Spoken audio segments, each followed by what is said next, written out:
Hello and welcome back, my friends. Today I've got a winter sowing tip for you. We're going to be getting some seedlings going as well as some cuttings here in the winter time, getting a jump start on the growing season this upcoming spring. So check this out. For this technique, all you need is a couple 1-gallon jugs, milk jugs, water jugs, really doesn't matter. And we're going to split these at the halfway point. So I've got these little utility scissors, but we'll get it going first with a razor knife here. And what we're doing is we're making little mini greenhouses. These plastic containers are perfect because they have this little opening at the top for an air vent. We're just going to go around and cut these.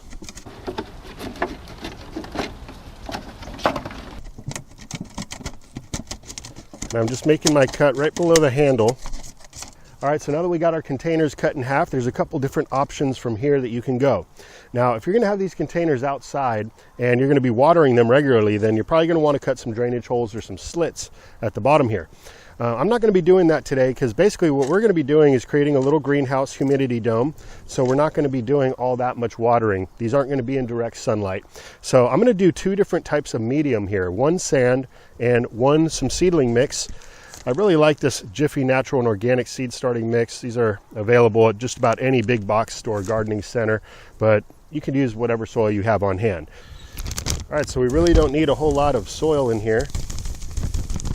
This has a lot of peat moss in there and sphagnum, vermiculite, so it really retains water nicely. Before we plant our seeds here, we want to moisten this mix, but I'm going to fill this other container now with some sand. All right, when you're choosing your sand, you just want to make sure that it doesn't have any salts. In this case, you can see the sand is washed, which means the salts are gone. This is just all-purpose sand from Quikrete, available at many big box stores. All right, we'll just moisten up the soil and the sand a little bit. And you don't need too much water because, like I said, I didn't put any drain holes in this mix. We're just gonna mix that up.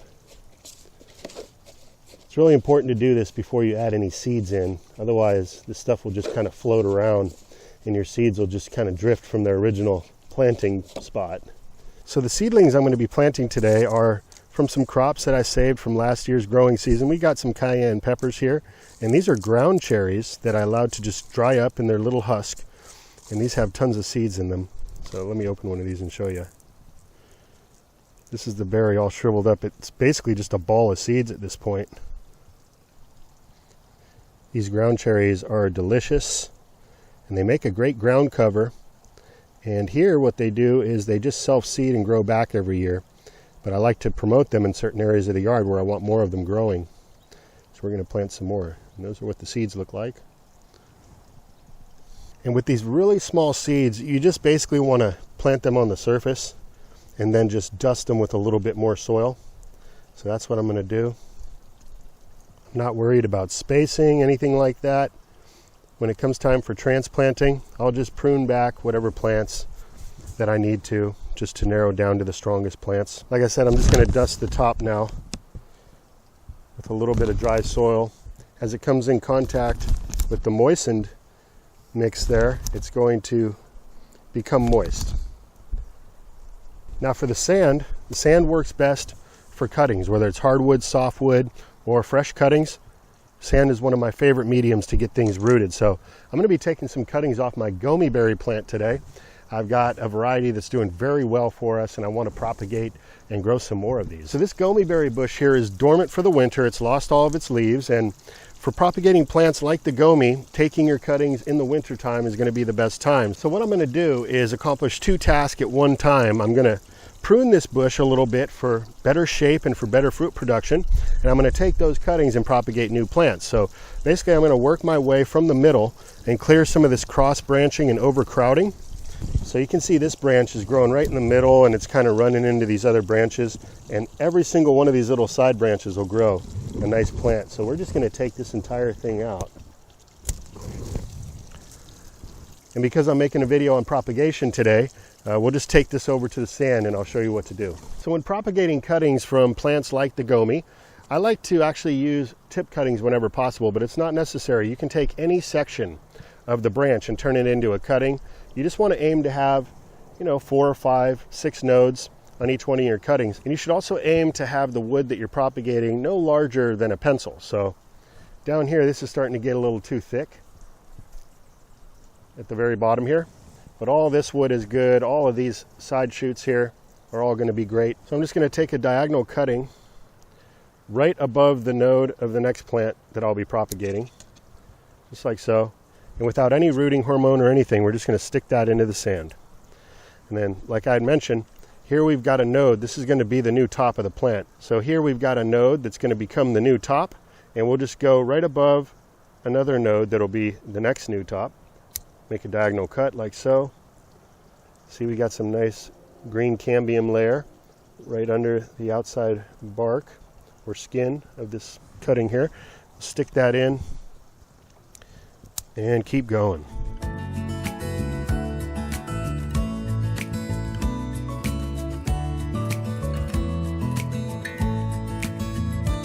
Now this branch, it has very small side shoots. We're just going to leave those intact. So here we're already getting a bit too thick, so I'm not going to use that as a cutting. Who knew starting plants was this easy, right? Well, I've said it before, I'll say it again. You can start with one plant. Maybe you're in a limited space right now, an apartment complex, something like that. But you could get going, mature a plant in a pot even, and take a bunch of cuttings and have many plants ready and available for when you possibly move.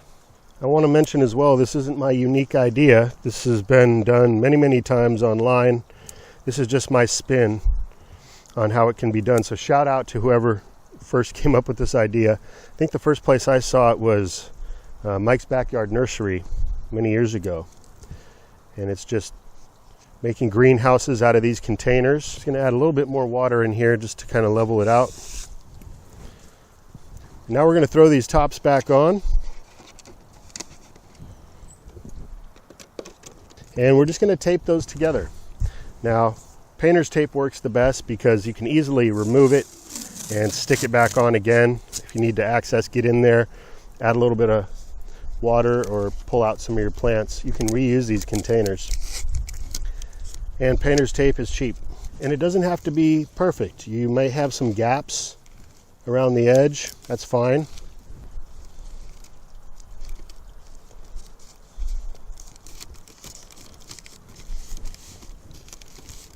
Another great thing about painter's tape is you can write on it with a marker so we can identify these plants. So we've got a gomi.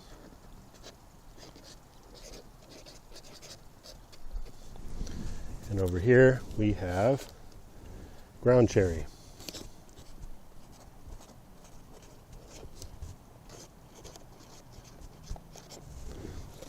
And you could date it if you want as well.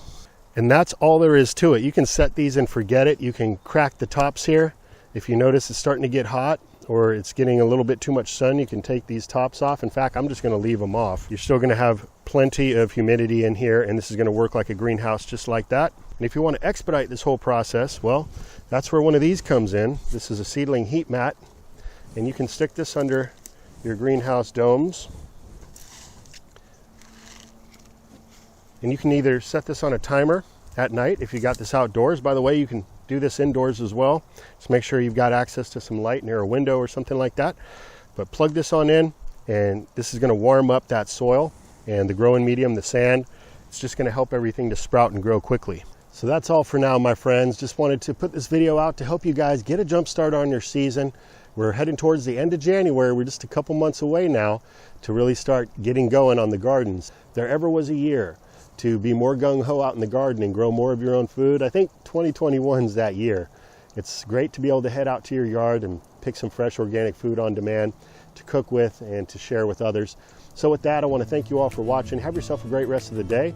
Until next time, this is Dan from plantabundance.com. Take care. I'll be talking to you again soon.